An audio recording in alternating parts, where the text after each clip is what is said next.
Hello everyone. Welcome to the Poetry Club Saturday Night Show. It is an honor to have you here. Oh wait. Uh-oh. Welcome to. Okay. Okay. Hello Shin, Windu, CE Rays. Welcome to the Poetry Club Saturday Night Show. It is an honor to have you here. Thank you very much. I hope you all can hear me. Okay. Um.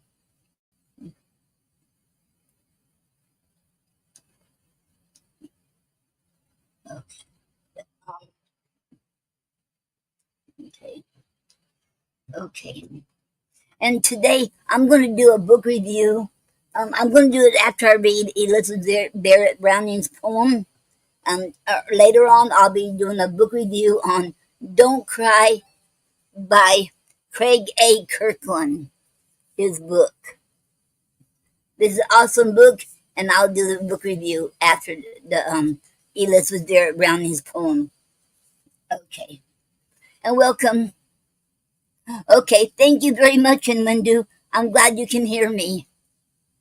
Okay. Thank you very much. Okay. Okay. And how you been doing, Chinwindu? It's an honor to have you here. Thank you. Okay. And okay. Before we get started, I hope you all had a good week. And well, I went through a hurricane. Okay.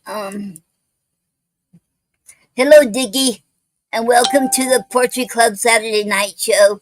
It is an honor to have you here. Thank you very much. As you all know, we went through I went through some the hurricane Hurricane Helene, but I made it through. I had no damages, and I came out all right, and I am fine. And I'm so thankful to God that I got through this. And it wasn't, I could hear the wind outside, but it wasn't scary to me like it was back in 2004 or 2017. But other than that, I think it was, I don't think it really comes close to Lake Rose like it did to other parts of Florida, but I'm not sure. Okay. Okay, and before we get started, I'm gonna read Gary's poem. Money has spoiled. Okay. Money has spoiled everything but poetry. We all need truth. The value of our words is worth more than our money. We can't let our freedom of speech and personal feelings be destroyed and distorted by the influence of profit. The truth must be told about our past in order to use these truths to help guide the future of mankind on this earth. The end. This is Money Has Spoiled by Gary A. Snyder. Okay, and from our book, Reflections of Our Inner Beings. Okay. I was going to play one of Gary's song or poem today, but I didn't get the chance to get it ready. So hopefully I'll get it ready next week.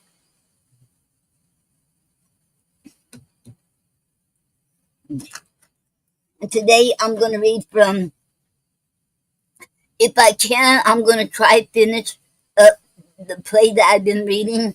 I'm reading from the complete works of William Shakespeare, Volume 1.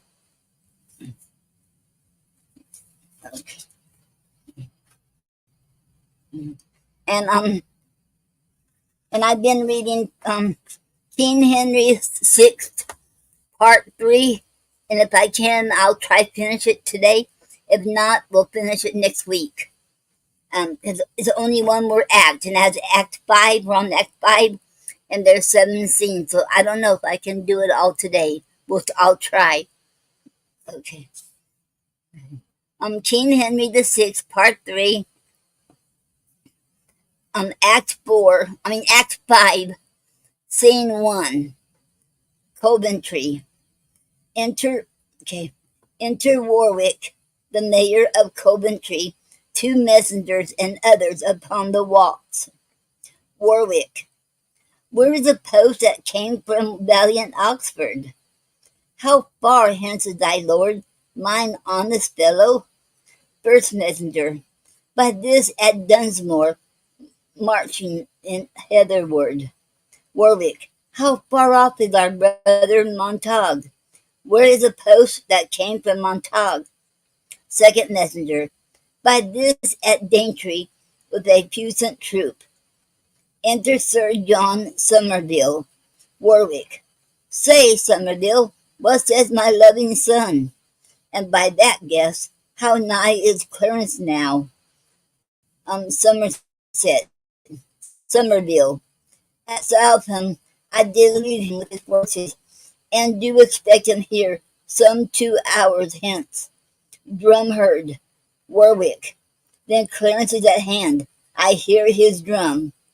Somerville, it is not his, my lord. Here Southam lies. The drum your honour hears marches from Warwick. Warwick, who should that be? Be like unlooked for friends.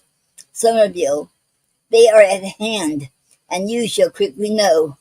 March flourish. Enter King Edward, Gloucester, and soldiers. King Edward, go trumpet to the walls, and sound a parle. Gloucester, see how the sturdy Warwick mans a wall. Warwick, oh, on bid spite, is sportful Edward come? Where slept our scouts, or how are they deduced, that we could hear no news of his repair? King Edward, now, Warwick, wilt thou ope the city gates? Speak gentle words and humbly bend thy knee. Call Edward king, and at his hands beg mercy, and he shall pardon thee these outrages. Warwick, nay, rather, wilt thou draw thy forces hence? Confess who set thee up, and pluck thee down. Call Warwick patron, and be penitent, and thou shalt still remain the Duke of York.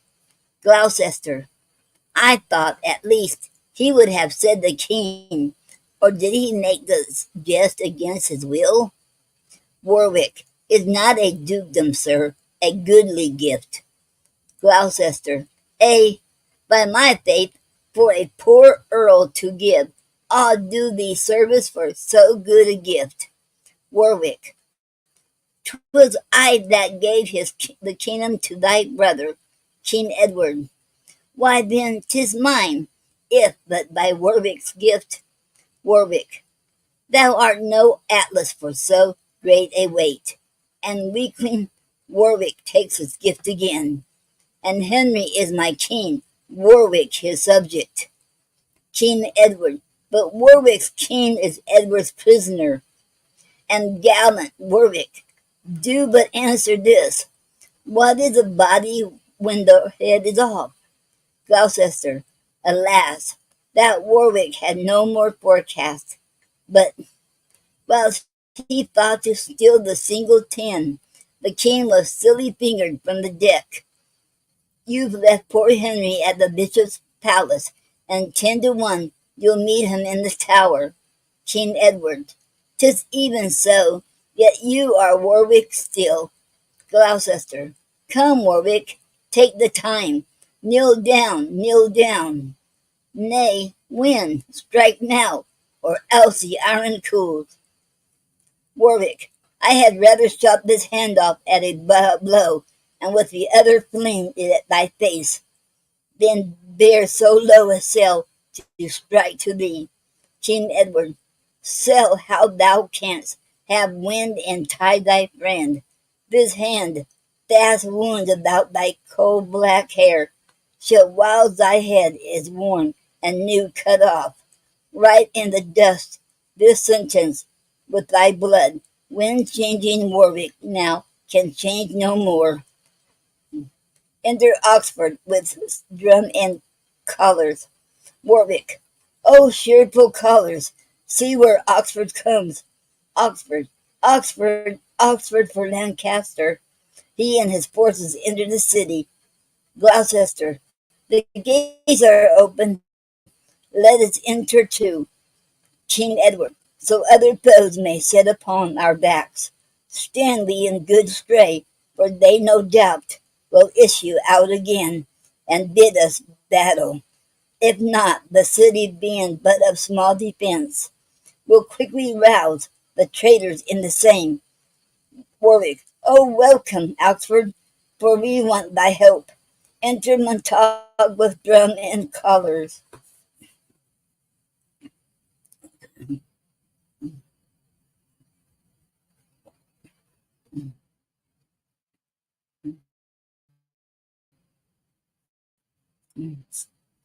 Um,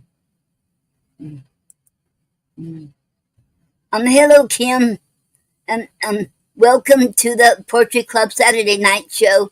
It is an honor to have you here. Love you too, Kim. Welcome. Okay. Montague. Montague for Lancaster. He and his forces entered the city. Gloucester. Thou and thy brother both shall bide this Trajan, even with the dearest blood your bodies bear. King Edward. The harder matched, the greater victory. My mind presageth happy gain and conquest. Enter Somerset with drum and colours. Somerset. Somerset for Lancaster. He and his forces entered the city. Gloucester. Two of thy name, both dukes of Somerset, have sold their lives in unto the hounds of York, and thou shalt be the third of this sword hold. Enter Clarence with drum and colours. Warwick. And lo, where George of Clarence sweeps along, of force enough to bid his brother battle, with whom an upright zeal to right prevails, more than the nature of a brother's love. Come, Clarence, come, thou wilt, if Warwick call. Clarence. Father of Warwick, know you what this means? Taking his red rose out of his hat. Look here, I throw my infamy at thee. I will not ruinate in my father's house, who gave his blood to lime the stones together and set up Lancaster. Why, trowest thou, Warwick, that Clarence is so harsh, so blunt, unnatural, to bend the fatal instruments of war against his brother and his lawful king? Perhaps thou wilt object my holy oath. To keep that oath were more impiety than Jephthah's when he sacrificed his daughter. I am so sorry for my trespass made, that to deserve will at my brother's hands, I here proclaim myself thy mortal foe, with resolution wheresoever I meet thee, as I will meet thee if thou stir abroad, to plague thee for thy foul misleading me. And so, proud-hearted Warwick, I defy thee, and to my brother turn my blushing cheeks. Pardon me, Edward, I will make amends. And Richard, do not frown upon my faults, for I will henceforth be no more unconstant. King Edward, now welcome more, and 10 times more beloved, than if thou never hadst deserved our hate. Gloucester, welcome, good Clarence, this is brother-like. Warwick, O passing traitor, perjured and unjust. King Edward, what, Warwick, wilt thou leave the town and fight? Or shall we beat the stones about thine ears? Warwick, alas, I am not cooped here. for defence. I will away towards Barnet presently, and bid thee battle, Edward, if thou darest. King Edward. Yes, Warwick. Edward dares and leads away. Lords to the field. St. George in victory. Exit King Edward and his company. March Warwick and his company that follow. Okay, and that was the end of scene one.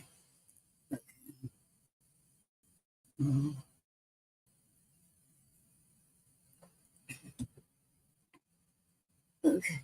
Um, Hello, Mark. Welcome to the Poetry Club Saturday night show. It is an honor to have you here, and thank you very much. Okay.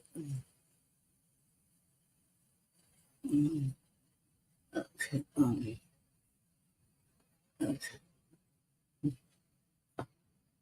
Okay. Scene two.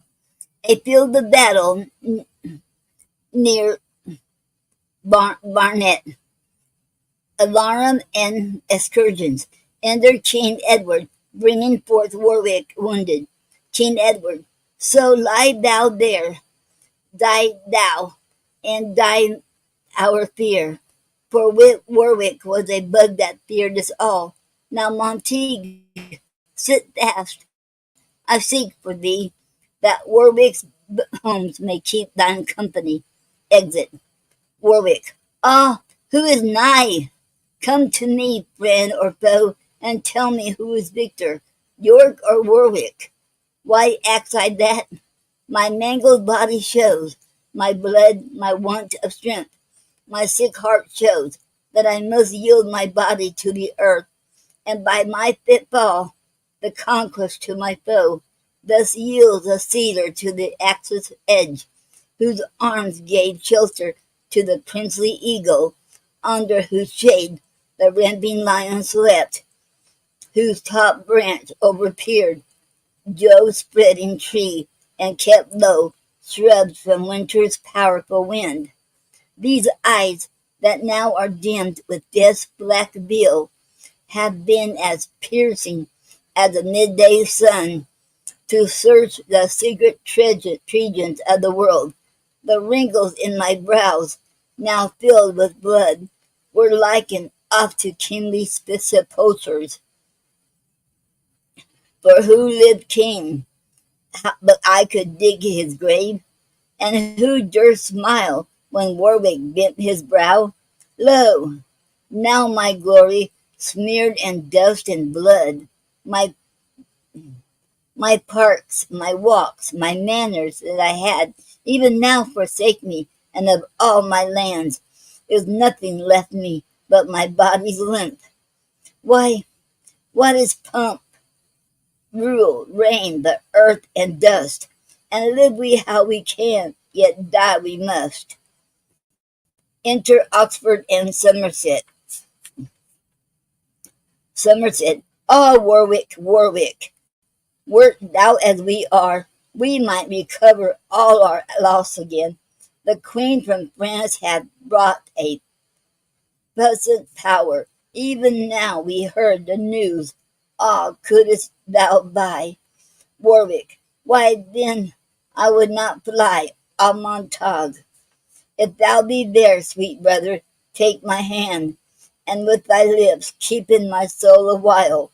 Thou lovest me not, for, brother, if thou didst, thy tears would wash his cold congealed blood that glues my lips, and will not let me speak. Come quickly, Montague, or I am dead. Somerville.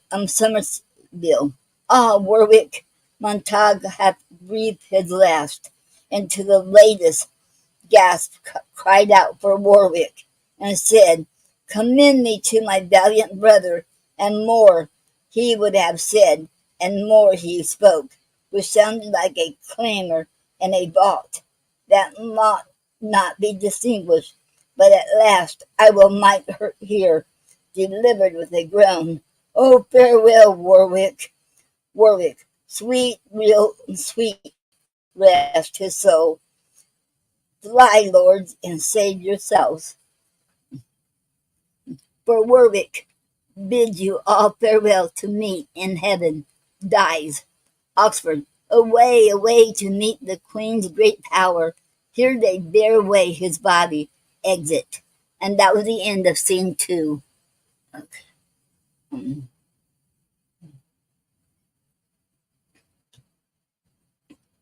mm, mm, mm, mm, mm, mm, mm.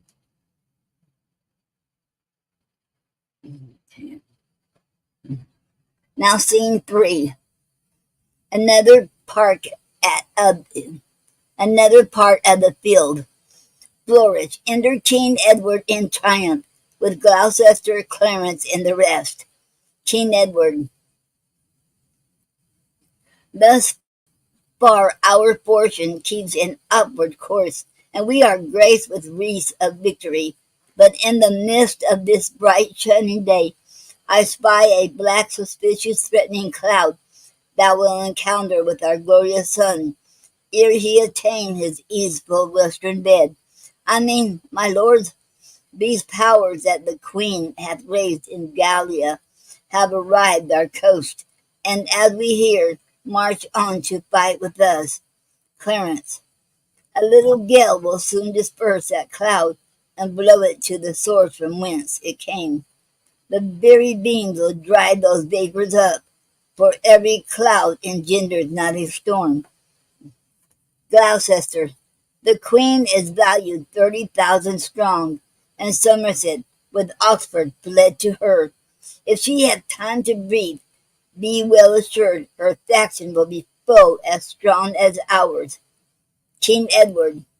We are advertised by our loving friends that they do hold their course towards Tewkesbury, we having now the best at Barnet Field, well thither straight, for willingness rids away, and as we march, our strength will be augmented in every county as we go along. Strike up the drum, cry courage, and away. Exit. And that was the end of scene three. Now scene four. Okay, hello, Doreen, and welcome to the Poetry Club Saturday Night Show. It is an honor to have you here. Thank you. And Doreen said, I'm glad you made it through Hurricane. Thank you very much, Doreen. Yes, we all did. Thank you. I'm so glad too. I prayed. I prayed for all of us, for me, Dickie, and Kim, and all her family, and Kim and Andy, and all her family, and me, and for Joyce, and for everybody who's in the hurricane. And thank you, Doreen. Okay, okay. Scene four. Plains near Tewkesbury. March. Enter Queen Margaret, Prince Edward, Somerset, Grich, Oxford, and soldiers. Queen Margaret. Great lords! Wise men never sit and wail their loss, but surely seek how to redress their harms. What though the mast be now blown overboard, the cable broke, the holding anchor lost, and half our sailors swallowed in the flood? Yet lives our pilot still. Isn't it meet that he should lead the helm, and like a fearful lad, with tearful eyes, add water to the sea, and give more strength to that which hath too much, whiles in his moan, the ship spits on the rock, which industry and courage might have saved? Ah, what a shame! Ah, what a thought were this! Say Warwick was our anchor, what of that?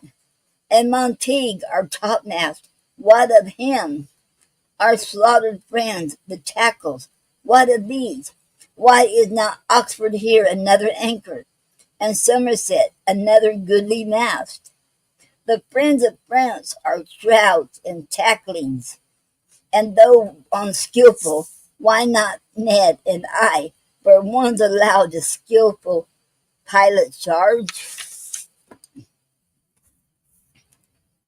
We will not from the helm to sit and weep, but keep our course, though the rough winds say no, from shelves and rocks that threaten us with wreck, as good to shy the waves as seek them there. And what is Edward but a ruthless sea? What Clarence but a quicksand of deceit? Mm, mm, mm,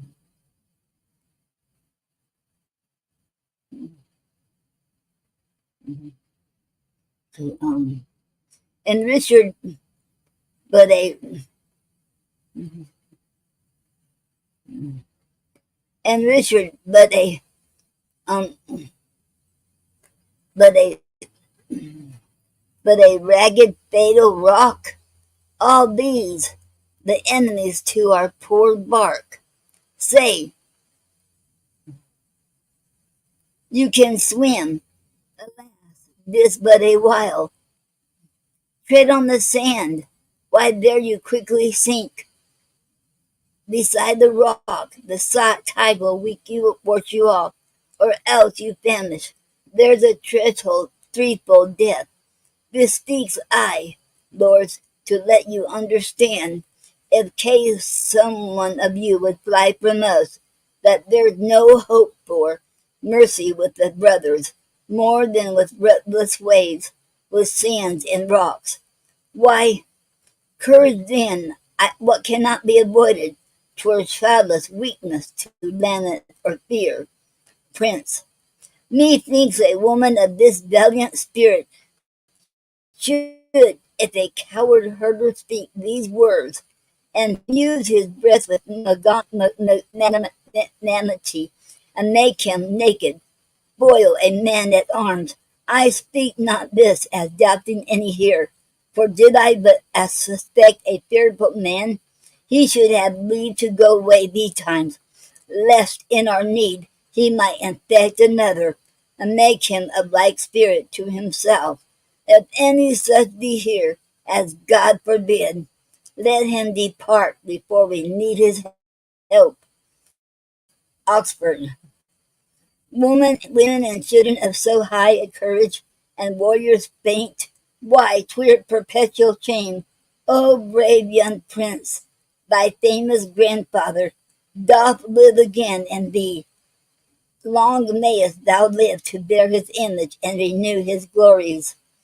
Somerville, and he that will not fight for such a home, go home to bed, and like the owl by day, if he arise, be mocked and wondered at. Queen Margaret, thanks, gentle Somerset, sweet Oxford, thanks, Prince, and take his thanks that yet hath nothing else. Okay, just a second, you all. I heard a noise. Sounds like right out here. Let me look real quick.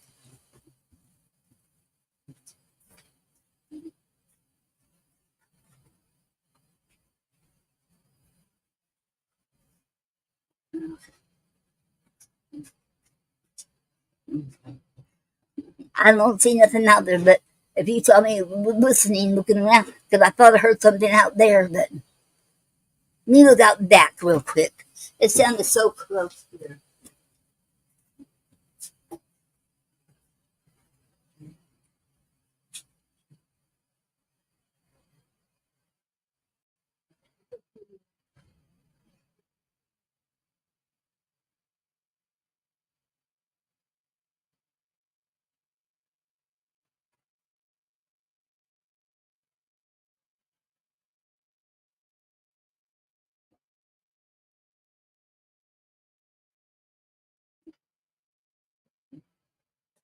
Mhm. Okay, I'm back. It was my cats. They knocked over a 5-gallon bucket, so everything's all right. Okay, and And Doreen said, "You're welcome." Okay. Okay. Okay. Um, okay. Um,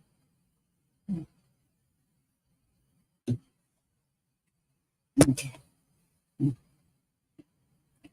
Enter a messenger. Messenger. Prepare you, lords, for Edward is at hand, ready to fight. Therefore be resolute. Oxford. I thought no less. It is his private policy to haste this thou thus fast, to find us unprovided. Somerset. But he deceived. We are in readiness. Queen Margaret. This cheers our heart. This cheers my heart to see your forwardness. Oxford. Here, pitch our battle. Hence we will not budge. Flourish and march. Enter King Edward, Gloucester, Clarence, and soldiers. King Edward. Brave followers, yonder stands a thorny wood, which by the heavens' assistance and your strength must by the roots be hewn up, yet our ere night.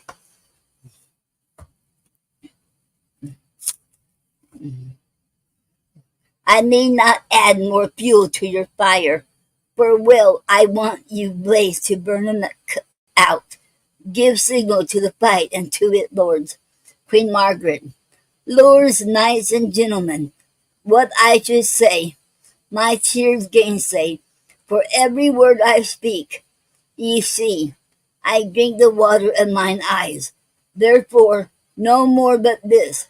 Henry, your sovereign, is prisoner to the foe. His state usurped, his realm a slaughterhouse, his subjects slain, his statues cancelled, and his treasure spent. And yonder is a wolf that makes the spoil. You fight injustice.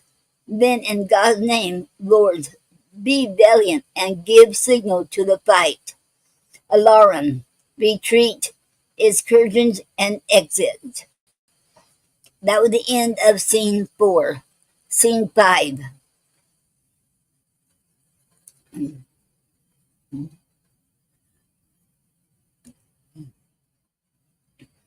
Okay. Another part of the field. Flourish. Enter King Edward, Gloucester, Clarence, and soldiers, with Queen Margaret, Oxford, and Somerset, and prisoners. King Edward. Now here a period of tumultuous broils. Away with Oxford to Hames Castle straight. For Somerset off with his guilty head. Go, bear them hence. I will not hear them speak. Oxford. For my part, I will not trouble thee with words. Somerset. Nor I, but stoop with patience to my fortune. Exit Oxford and Somerset guarded. Queen Margaret. So part we sadly in this troublous world, to meet with joy in sweet Jerusalem. King Edward. Is proclamation made that who finds Edward shall have a high reward, and he his life? Gloucester. It is, and lo, where youthful Edward comes. Enter soldiers with Prince Edward.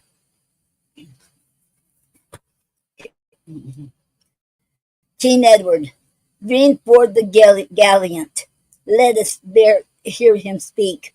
What can so young a thorn begin to prick? Edward. What satisfaction canst thou make for bearing arms, for stirring up my subjects, and all the trouble thou hast turned me to? Prince. Speak like a subject, proud, ambitious York. Suppose that I am now my father's mouth. Resign thy share, and where I stand kneel thou, whilst I propose the self-same words to thee, which traitor thou wouldst have me answer to. Queen Margaret. Ah, that thy father had been so resolved. Gloucester, that you might still have worn the petticoat, and never have stolen the breech from Lancaster. Prince, let Aesop fable in a winter's night his currish riddles sort not with its place. Gloucester, by heaven, brat, I'll plague ye for that word. Queen Margaret, ay, thou wast born to be a plague to men. Gloucester, for God's sake, take away this captive scold. Prince, nay, take away this scolding crookback rather. King Edward, peace, wilful boy, or I will charm your tongue. Clarence, on tutor lad, thou art too malapert. Prince, I know my duty, you are all undutiful. Lascivious Edward, and thou perjured George, and thou misshapen Dick, I tell ye all, I am your better traitors as ye are, and thou usurp my father's right and mine. King Edward, take that, thou likeness of this railer here, stabs him. Gloucester, sprawlest thou? Take that too in thy agony, stabs him. Clarence, and there's for treating me with perjury, stabs him. Queen Margaret, oh, kill me too. Gloucester, marry and chill, offers to kill her. King Edward, hold, Richard, hold, for we have done too much. Gloucester, why should she live to fill the world with words? King Edward, what doth she swoon? Use means for her recovery. Gloucester, Clarence, excuse me to the king, my brother. I'll hence to London on a serious matter. Ere ye come there, be sure to hear some news. Clarence, what? What? Gloucester, the tower, the tower. Exit. Queen Margaret, oh Ned, sweet Ned, speak to thy mother, boy. Canst thou not speak? O traitors, murderers, they that stabbed Caesar shed no blood at all, did not offend, nor were not worthy blame. If this foul deed were by to equal it, he was a man, this in respect a child. And men never spend their fury on a child. What's worse than murder, that I may name it?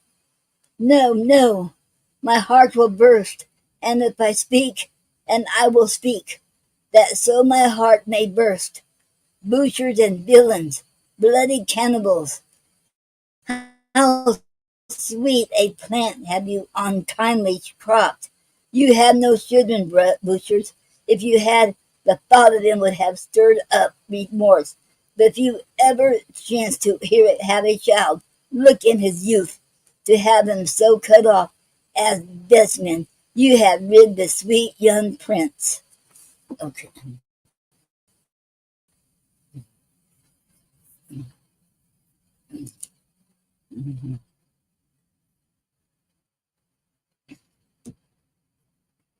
Okay. King Edward, away with her. Go bear her hence perforce. Queen Margaret, nay, never bear me hence. Dispatch me here. Here sheathe thy sword. I'll pardon thee my death. What, wilt thou not? Then Clarence, do it thou. Clarence, by heaven I will not do thee so much ease. Queen Margaret, good Clarence, do, sweet Clarence, do thou do it. Clarence, didst thou not hear me swear I would not do it? Queen Margaret, ay, but thou usest to persuade thyself. 'Twas sin before, but now 'tis charity. What, wilt thou not? Where is that devil's butcher, hard-favoured Richard? Richard, where art thou? Thou art not here. Murder is thy almsdeed. Petitioners for blend thou never puttest back. King Edward, away, I say, I charge ye, bear her hence. Queen Margaret. So come to you and yours as to this prince. Exit. Led out forcibly. King Edward. Where's Richard gone? Clarence. To London, all in post. And, as I guess, to make a bloody supper in the Tower. King Edward. He's sudden. If that thing comes in his head, now march we hence. Discharge the common sort with pay and thanks. And let's away to London, and see our gentle queen how well she fares. By this I hope she hath a son for me. Exit. And that was the end of scene 5. Okay.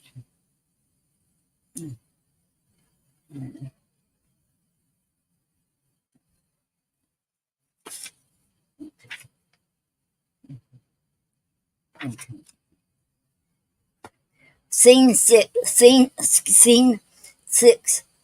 London, the Tower. Enter King Henry and Gloucester with the lieutenant on the walls. Gloucester. Good day, my lord. What at your book so hard? King Henry. Ay, my good lord, my lord, I should say rather, to sin to flatter, good was a little better. Good Gloucester and good devil were alike, and both preposterous, therefore not good lord. Gloucester. Sarah, leave us to ourselves, we must confer. Exit lieutenant. King Henry. So fly the reckless shepherd from the wolf. So first the harmless sheep doth yield his fleece, and next his throat unto the butcher's knife. What scene of death hath Rotius now to act? Gloucester. Suspicion always haunts a guilty mind. The thief doth fear each bush and officer. King Henry. The bird that has been lined in a bush, with trembling wings, misdoubted every bush, and I, the hapless male to one sweet bird, have now the fatal object in my eye, where my poor young was lined, was caught and killed. Gloucester. Why, what a peevish fool was that of Crete, that taught his son the office of a fowl, and yet for all his wings the fool was drowned. King Henry. I, Daedalus, my poor boy Icarus, thy father Minos, that denied our course, the sun that seared the wings of my sweet boy, thy brother Edward, and thyself the sea, whose envious gulf did swallow up his life. Ah, kill me with thy weapon, not with words. My breast can better brook thy dagger's point than can my ear that tragic history. But wherefore thou dost come? Isn't it for my life? Gloucester.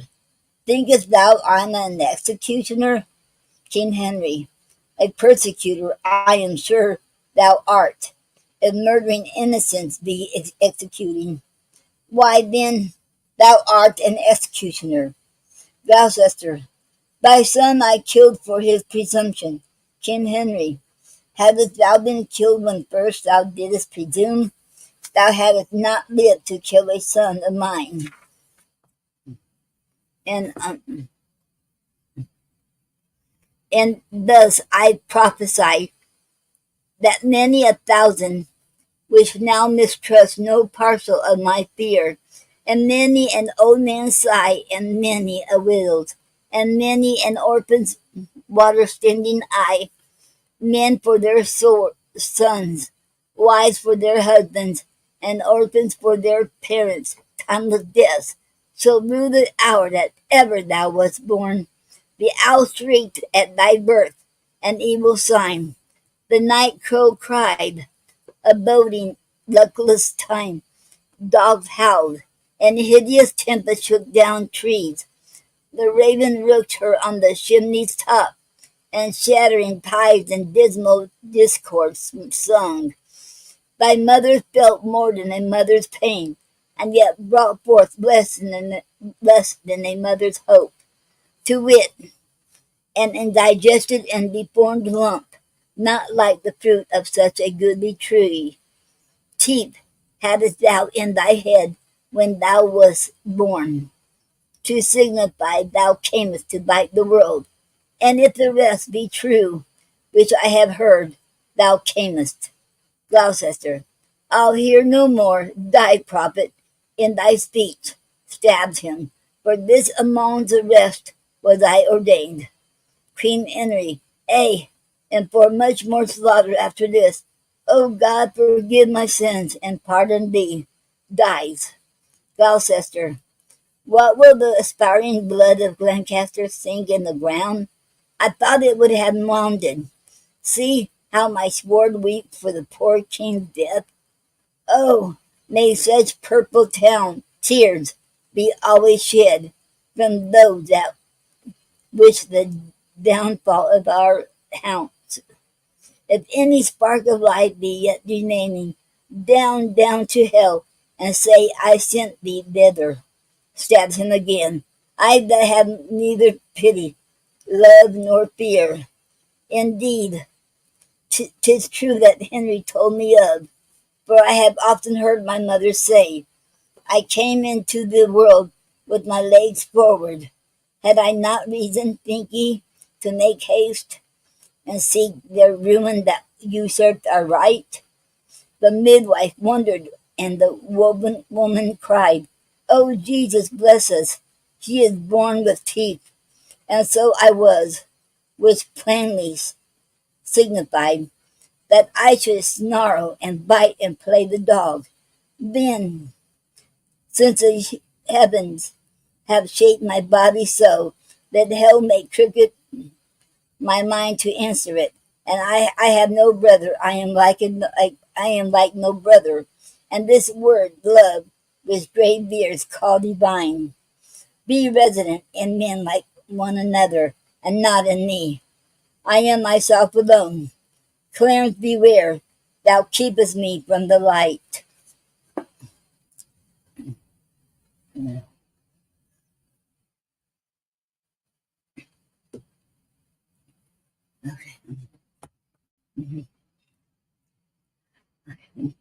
But I will sort a pitchy day for thee, for I will buzz abroad such prophecies that Edward shall be fearful of his life, and then to purge his fear, I'll be thy death. King Henry and the prince his son are gone. Clarence, thy turn is next, and then the rest, confounding myself, but bad till I be best. I'll throw thy body in another room, in triumph, Henry, in thy day of doom. Exit with the body. That was the end of scene 6. And the last scene is scene 7, London, the palace. Flourish. Enter King Edward, Queen Elizabeth, Clarence, Gloucester, Hastings, and nurse with the young prince and attendants. King Edward. Once more we sit in England's royal throne, repurchased with the blood of enemies. What valiant foemen, like to autumn's corn, have we mowed down in tops of all their pride. 3 Dukes of Somerset, 3 foes renowned for hardy and undoubted champions, 2 Cliffords as the father and the son, and 2 Northumberlands, 2 braver men, never spurred their coursers at the trumpet sound. With them the 2 brave bears, Warwick and Montague, that in their chains fettered the kingly lion, and made the forest tremble when they roared. Thus have we swept suspicion from our seat, and made our footstool of security. Come hither, Bess, and let me kiss my boy. Young Ned, for thee, thine uncles and myself have in our armors watched the winter's night, went all afoot in summer's scalding heat, that thou mightest repossess the crown in peace. and of our labors thou shalt reap the gain. Gloucester aside. Ah, blast his harvest, if your head were laid. For yet I am not looked on in this world. This shoulder was ordained so thick to heave, and heave it shall some weight, or break my back. Work thou the way, and thou shalt execute. King Edward. Clarence and Gloucester, love my lovely queen, and kiss your princely nephew, brothers both. Clarence, the duty that I owe unto your majesty, I seal upon the lips of this sweet babe. Queen Elizabeth, thanks, noble Clarence, worthy brother, thanks. Gloucester, and that I love the tree from hence thou sprangest. Witness a loving kiss, I give the fruit. Aside, to say the truth, so Judas kissed his master, and cried all hell, well, when as he meant all harm. King Edward, now am I seated as my soul delights, having my country's peace and brother's love. Clarence, what will your grace have done with Margaret? Rainier, her father, to the king of France, hath pawned the Sicils and Jerusalem, and hither have they sent it for her ransom. King Edward, away with her, and waft her hence to France. And now that what rest, but that we spend the time with stately triumphs, mirthful comic shows, such as befits the pleasure of the court. Sound drums and trumpets, farewell, sour annoy, for here, I hope, begins our lasting joy. Exit. The end.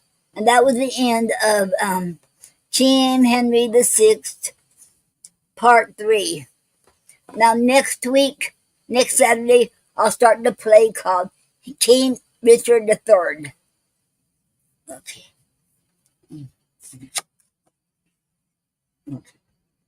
I didn't know if I could finish it or not, but I did it. Okay. Now.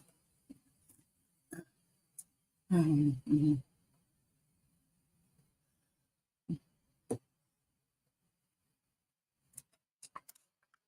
Mm-hmm.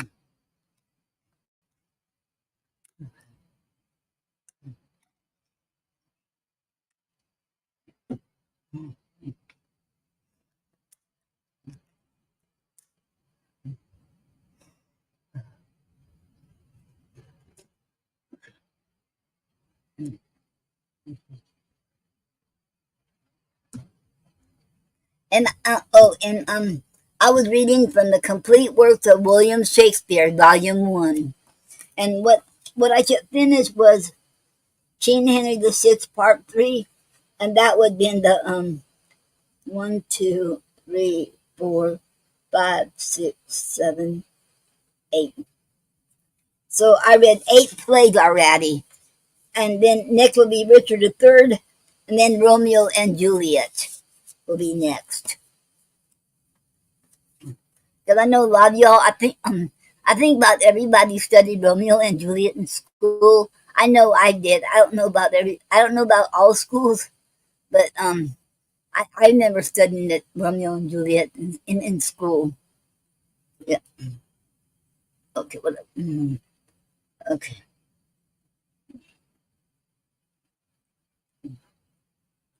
Mm,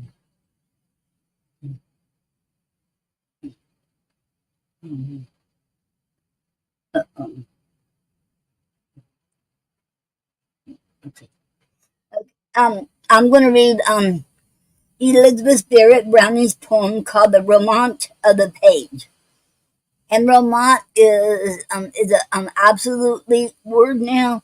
It romaunt means romance. Because I looked the word up myself to find out what it means. It means romance, same as romance. Okay. And this her poem was first printed in Fenden's Tableau for 1839. And I know I won't be able to read it all today, so I'm going to only read from 1 through 11, and because it's a long one, and okay. The Romance of the Page by Elizabeth Barrett Browning. Wait a minute. No, the romance means, okay, means a romance. Okay, now it's coming back to me. Romance is like a, okay, this is called about it says the romance of the page. It was talking about, the life and all that of the, back in the olden days of the page, or, now I forgot. Okay. And the knights and people like that back in the olden days. Okay. The Romance of the Page by Elizabeth Barrett Browning. First printed in Finden's Tableau for 1839. And 1. A knight of gallant deeds and a young page at his side from the holy war in Palestine did slow and thoughtful ride, as each were a palmer and told for beads the dews of the eventide. 2. O young page, said the knight, a noble page art thou. Thou fearest not to steep in blood the curls upon thy brow, and once in the tent, and twice in the flight, didst ward me a mortal blow. 3. O brave knight, said the page, or ere we hither came, we talked in tent, we talked in field, of the bloody battle game. But here, below this greenwood bough, I cannot speak the same. 4. Our troop is far behind, the woodland calm is new. Our steeds with slow grass muffled hoofs tread deep the shadows through, and in my mind some blessing kind is dropping with the dew. 5. I mean, yeah, that's 5. The woodland calm is pure. I cannot choose, but have it from these. Oh, the beechen trees, which in our England wave, and of the little finches fine, which sing there, while in Palestine, the royal hill we brave.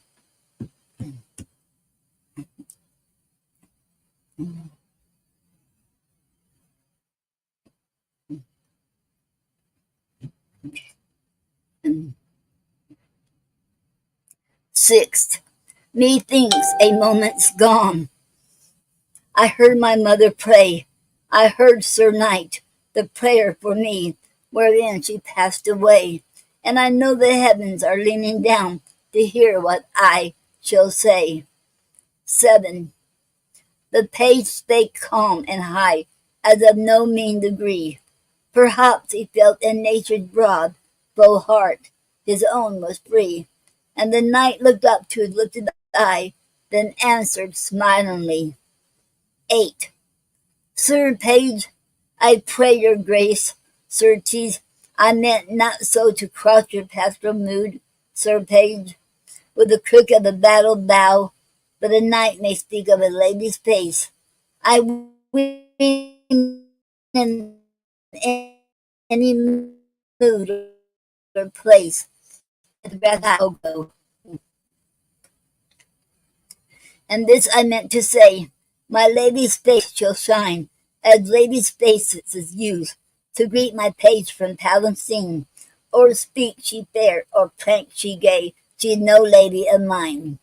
10. And this I meant to fear, her bower may suit be ill, forsooth, in that same field and tent, thy talk was somewhat still, and fitter thy hand for my knightly spear, than thy tongue for my lady's will. Okay. 11. Slowly and thankfully, the young page bowed his head. His large eyes seemed to muse a smile, until he blushed instead, and no lady in her bower party could blush more sudden red. Sir Knight, thy lady's bower to me is suited well, he said. Okay, that'd be it for until next. There's about 50 verses, I think, or something like that, around between 40 and 50 verses. And that's what I'm going to leave it right there, because 12 is going to be a really long one, longer than the others. So I'm going to take a break from and read more next Saturday.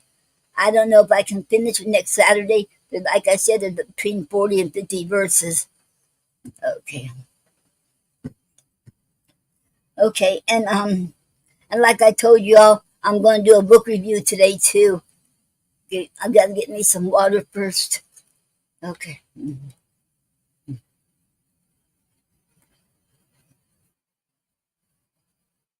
Mhm. In at my younger year, I apologize um to Craig and for taking so long to read this book. You know what? When I in my younger years, I can read a more than one book a day. I used to read all the time, but now I'm older. I have so much to do, and I should don't have time to read like I used to. So I have a lot of other stuff to do. So I apologize. So I did finish "Don't Cry" by A. Kirkland, and I would if you all can see this book. Okay, if you can get it on Amazon.com, and and there is no nothing in the back. It's and just his okay okay mm. um I'm a fan of Craig A. Kirkland and his poetry because he speaks real. He writes raw. He speaks the truth and real.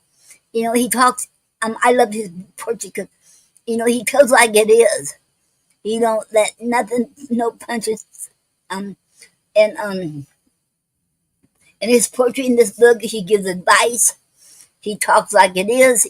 It's raw and it's very good. And he's very touching. And some will make you cry, and some will make you smile, and some will make you think. And okay, and I'm going to read poetry. There's so many poems of his book I want to read, but I only do three out of everybody's book. So that way I try to keep it to three only. So first one I'm going to read is of his poems called "Don't Cry" by Craig A. Kirkland. Mama, don't cry. I'm gonna make this work. Never stop praying for us, even when you're experiencing the worst. I am here fighting tough days. Mom, inside I'm hurt. Don't cry. Even though tears are in my eyes, I am crying out to God as if I'm inside a church. Listen to this. I will not quit, even if I have to keep crawling in the dirt. Dada, don't cry. You try to make things work. You are my first hero. You motivate me to surf. So no bad ball thinking you failed. Dad, I value your worth. You inspire me immensely. Now Almighty God is at work. I am going to ignite luminosity all over this earth. I told my kids don't cry. They never got it at first. They were so excited when they saw Daddy's first emerge. Not like sales boosting online. Honestly, at times it seemed as if my life in reverse. Many depending on me. I have to emerge. I swear to God, I'm gonna break this generational curse. The end. That was his poem called "Don't Cry." And the second one I'm going to read called "Times." Let me take a little time to tell you about times. Once you understand, there is a time for everything.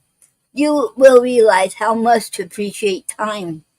Daytime never spend any time with nighttime. Yet we all get along with it at all times. Sometimes some enjoy the darkness, but to me, it's more fun times during the sunshine. Other parts of the world having climate changes. experiencing snow times. By the way, did you find time to pray today?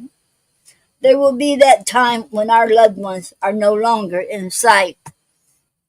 You can never stop the hands of time. Time never waits. Yes, hungry times are real. Another time, food abundantly on your plate. You might be presently experiencing some bad times, but I assure you, never give up. You'll soon meet upon your glad time. Long time I have been in poverty. Now is time for my blessings. If I never experienced harsh times, I wouldn't find time to write this poem. There will be a time to fight, win or lose. You can't avoid it. With time, you not get to pick or choose. We all encounter ups and downs at some point throughout our lifetime. The journey continues. Love life and be positive at all times. The end. And that was his poem called Times. Okay,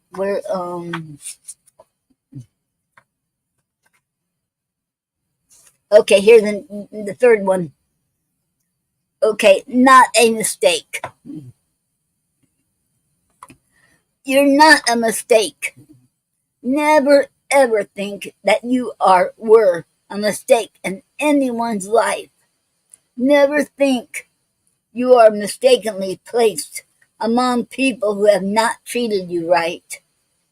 The battle has already been initiated.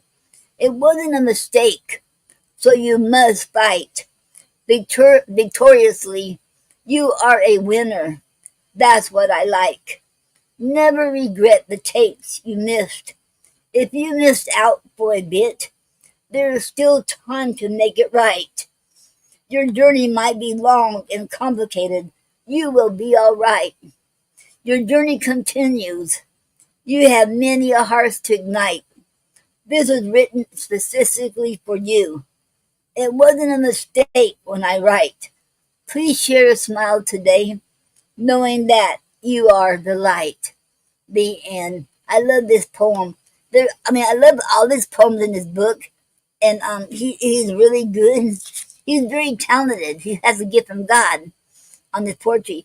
And what I like about him, because he's, a lot of this poetry in here, he'll talk like he's making words. I like that. That's what we have to do when we write poetry, to write how we talk, you know, to write like how you talk. And that's how he does. And he's so uplifting. He cares about, about people. You can tell by his poetry.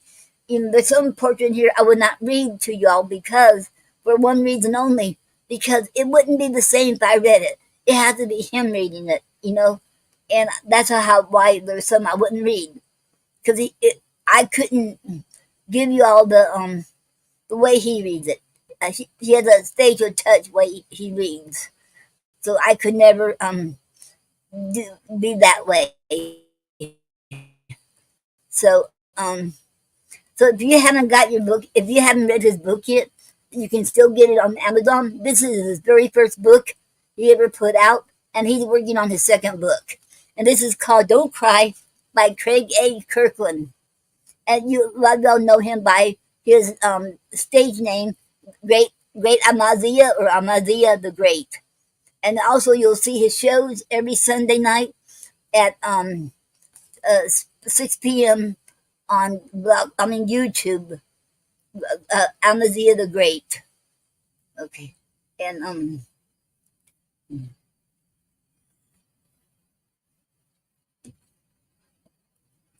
okay. And I should you should you should have to read it and see for yourself. And there's a poem in there for everybody. I see it, and it's uplifting.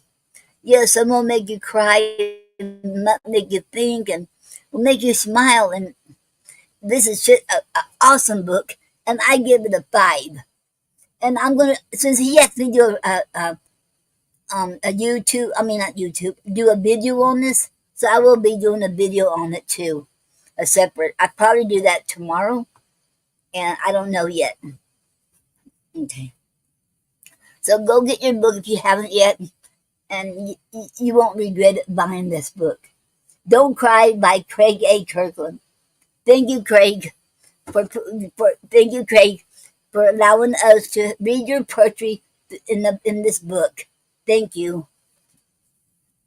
Okay. And my next book I'm going to read is the Inner Reflections of the Muse by Elizabeth Castillo. Okay, and she's from Philippines. And and this is the back of it. Okay, in the back it says Elizabeth Esquera Castillo is a professional feature writer, journalist, blogger, international published author, and poet. Online English instructor from the Philippines and Asia. Her articles and poems have appeared in international online magazines and printed publications. She was featured in more than 30 international poetry anthologies, both in the USA, UK, Canada, Africa, and India, and currently working on upcoming anthologies, which includes global charities. Elizabeth is a member of the American Authors Association, AAA, and also a contributing editor for Inner Child, the magazine USA. Her first international poetry book, Seasons of Emotions, by Destiny to Write Publications UK, was released on January the 7th, 2013. Elizabeth has garnered recognition and awards, some of which are second place for Author of the Year and at Destiny to Write Publications Poetry Awards 2013 UK, and her book as second place also for Book of the Year, as well as the Best New Corner at the same awards. Her latest international awards include emerging as the overall winner at the recently held Winning Strategies Magazine International Awards, Wisniwa, USA, recognizing her positive influence to her community as well as to people around the world through her works, and another medal award as inspirational poet given by the Pentasi B Historical Forum World Poetry Celebration held at the National Museum of the Philippines 2013. And that is Elizabeth's book.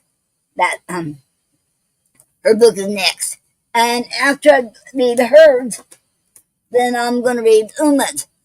Uma is the one you heard reading her poetry last Saturday. And her book, she has more than one book out.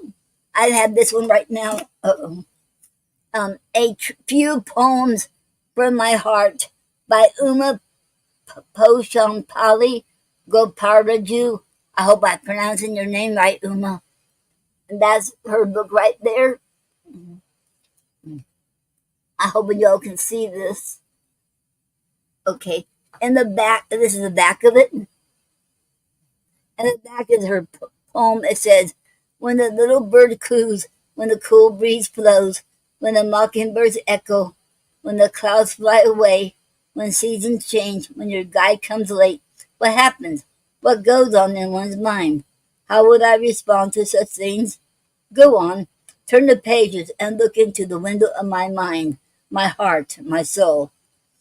By Uma Poshampali Goparaju. That was the back of it. Yeah, and I'll be reading that after Elizabeth. Okay. And she's very talented too, very talented poet. I think and I read this before, but I'm not sure. I'm going to read it anyway again to make sure, because I had it marked. But anyway, I'm not really sure, but I'm going to go ahead and read it anyway. I got so many books I haven't read yet.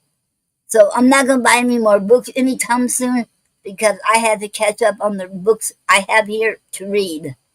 So I have a lot to read yet.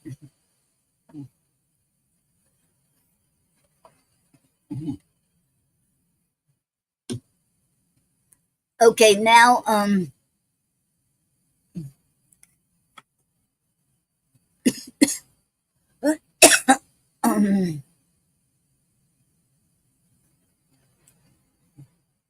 okay, hello, Paul Sloan. Welcome to the Poetry Club Saturday Night Show. It is an honor to have you here, Paul Sloan. Thank you very much. Now,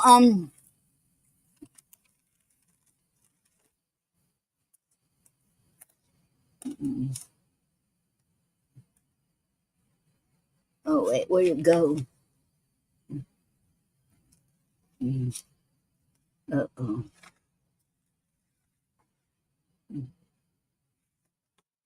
Oh.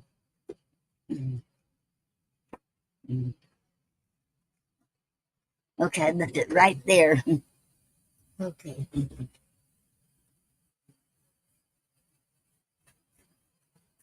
Okay.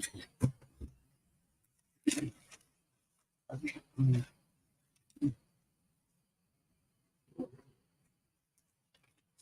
Okay. And today's poetic form is called Terzanel. Is spelled Terzanelle.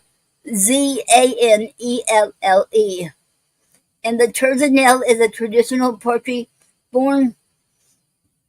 Okay. The Terzanel is a poetry type which is a combination of the Villanella and the terza rima forms. It is a 19-line poem consisting of 5 interlocking triplets, tercets, plus a concluding quatrain in which the first and third lines of the first triplet appear as refrains. The middle line of each triplet is repeated, reappearing as the last line of the succeeding triplet, with the exception of the center line of the next to last stanza, which appears in the quatrain. The rhyme and refrain scheme for the triplets is as follows. Okay. Line 1, line 1, capital A. Line 2, capital B. Line 3 is capital A. And when I say capital letters, that means there's a refrain, going to be a refrain somewhere. Okay. And in the small letters would be the rhyming part. Okay. 4, line 4, small b, 5, capital C, 6, capital B. Line 7, small c, 8, capital D, 9, capital C. 10, small d, 11, capital E, 12, capital D. 13, small e, 14, capital F, 15, capital E. And you have 2 endings. You can have 2 ways to have the ending. Okay, type 1. Okay, on the line 16th will be small f, 17th, capital A, 18th, capital F, and 19th, capital A. And the other kind of ending will be type 2, will be 16th, will be small f, 17, capital F, 18, capital A, and 19, capital A. And that was, and I had this from this form from shadowpoetry.com. And like I said, even though it's been closed and it's a ghost site, there's still a lot of great information you can check out. And that was the end of Terzanel. Okay. And word for today is assoil. ASSOIL. And I thought it was a very interesting word. You think a soil would mean deal with dirt, but it don't. Okay, I thought to me it was an interesting word. And I found this on wordgenius.com. It is a bird, origin Middle English, late 12th century, and its earliest known references. I've never heard this word before, but now I understand why, because it's no longer is obsolete word. We don't use that word anymore. Okay. And definition meaning is one, to absolve or release someone from blame or sin, to forgive, to pardon. Number two definition, to atone or expiate for something. An example in a sentence, after their apology, she assoiled her neighbor for driving over her flowers. Okay. And did you know, although assoil is considered an archaic term now, it was widely used in centuries past. It could refer to absolving someone of sin, resolving a doubt, refuting an argument, or atoning for wrongdoing. This version traces back to the Latin absolvo, A-B-S-O-L-V-O, meaning to set free from. It also has a secondary, quite simple definition based on the spelling. To make something dirty or soiled, to soil. The likely etymology of this latter version of the soil is a dash, an intensifying prefix, or ad, a prefix meaning to, toward, or indicating an addition or tendency, plus soil meaning to make dirty. Okay, and that was the end of that. Okay.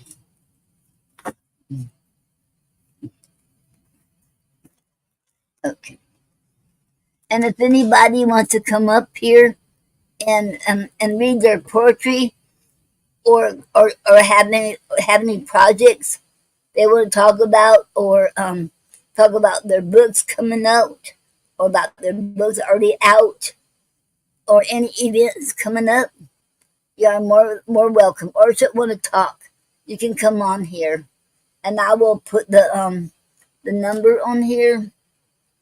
Um, I mean the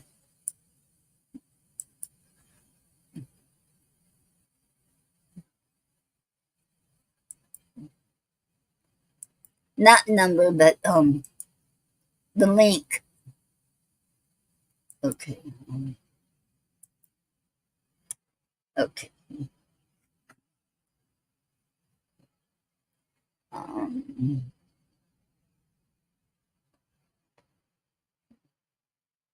okay. Um,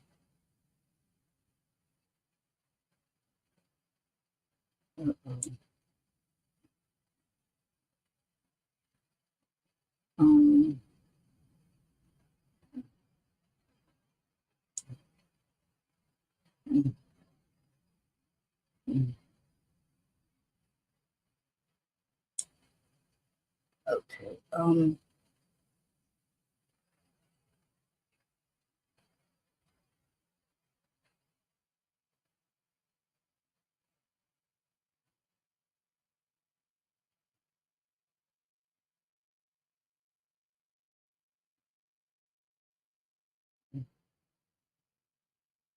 Okay. Let me see. I get these. Okay.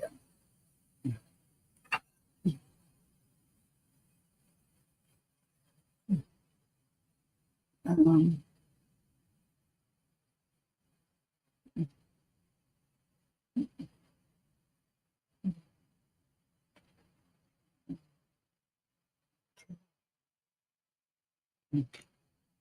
mm,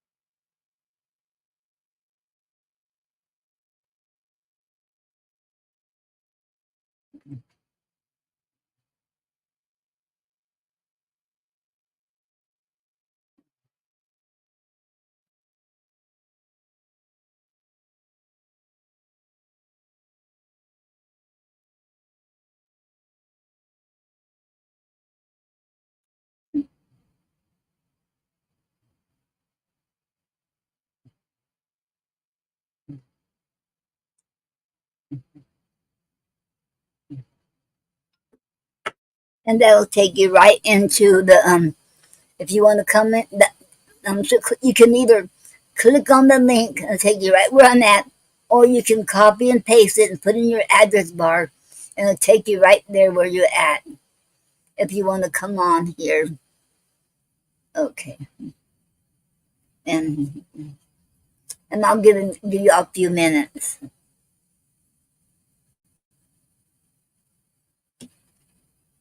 Okay. Um, okay, okay, um,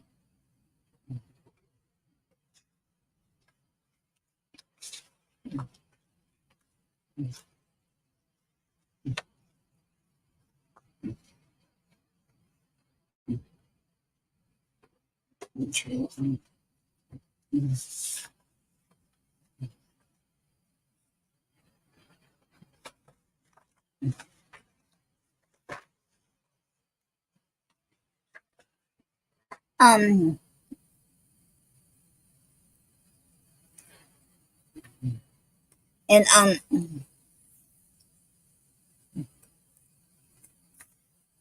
William S. Peters Sr. is having a anthology out. Is already open. It's open on September 1st, 2024, and its closing date is October 15th, 2024. And what to submit? The anthology is called W.A.R.2. We are Revolution. Too much blood. And the submission is you submit one poem, bio of 50 words or less, and picture of the poet. And poem's theme is a conscious revolution and the need for change. Too much blood. You submit it to Inner Child Press Anthology at gmail.com. INNERCHILDPRESSANTHOLOGIES at gmail.com. Com. Okay. And he also has a book out every month. Okay, and if you want to be featured poet in the future, call Year the Poet. And he's now accepting submission for 2025. First submitted, first featured, and you submit it to yearofthepoet at gmail.com. YEAROFTHEPOET at gmail.com. And you want 3 poems, picture of the poet, and bio of 100 words or less. And this enterprise is wholly underwritten by Inner Child Press International, building bridges of cultural understanding. InnerChildPress.com. And this website is INNERCHILDPRESS.com. And you can even check him out. You can even download a lot of his books, a lot of the books up there for the anthologies, and download them for free. And if you want to buy one, you can buy it through him on that site. And okay, and you click on there, and they'll tell you the price. Okay.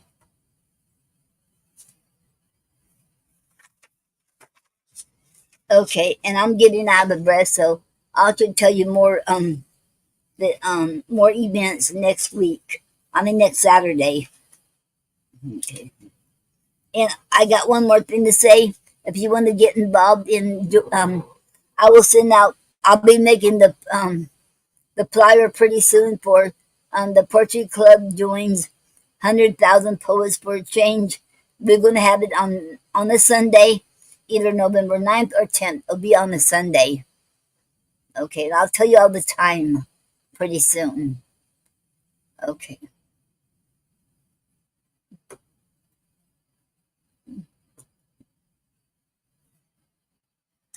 And okay.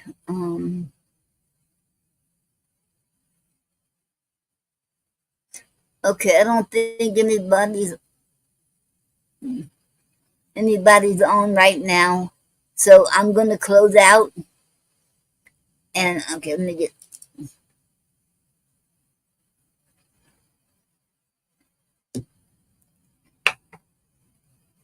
and I'm gonna close out now and okay, and remember you're never too young or too old to live your dreams or learn something new or do something new. Okay. And then okay.